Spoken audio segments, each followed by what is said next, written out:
ومن ستر مسلما سترہ اللہ فی الدنیا والآخرہ،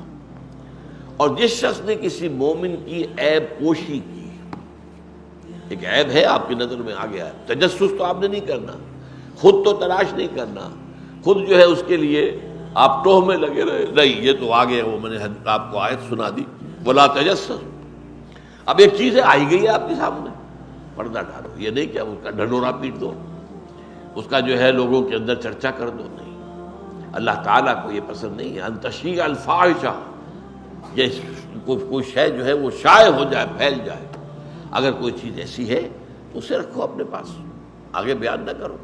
آگے مت بڑھاؤ اس کو۔ ومن ستر مسلما سترہ اللہ فی الدنیا والآخرہ، جو کسی مسلمان کی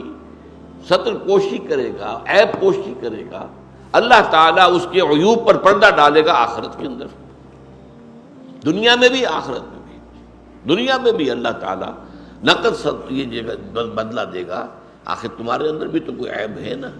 بے عیب تو ذات اللہ کی ہے، کون ہے جس میں کوئی خطا نہیں ہے، کوئی کمی نہیں ہے؟ وہ حدیث بھی یاد کر لیجئے، کل بنی آدم خطاؤن و خیر الخطائین التوابون،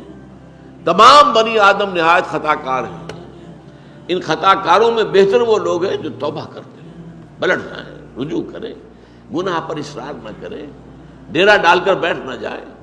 جیسے مثال میں دیا کرتا ہوں، اگر کہیں بارش ہوئی ہوئی ہے، کیچڑ ہے، آپ جا رہے ہیں تو آپ کا پاؤں جو ہے پچھلا آپ گر گئے تو پڑے تو نہیں رہتے نا، وہاں فوراً اٹھتے۔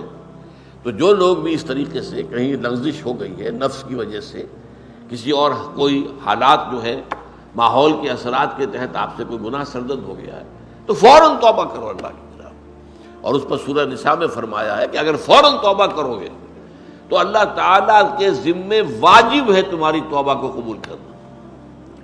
انما التوبۃ علی اللہ للذین، ان لوگوں کے حق میں یعملون السوء بجہالۃ ثم یتوبون عن قریب،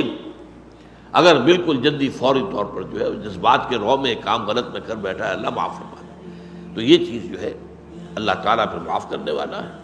تو دنیا میں بھی تمہارے عیوب پر پردہ ڈالے گا اللہ، اور آخرت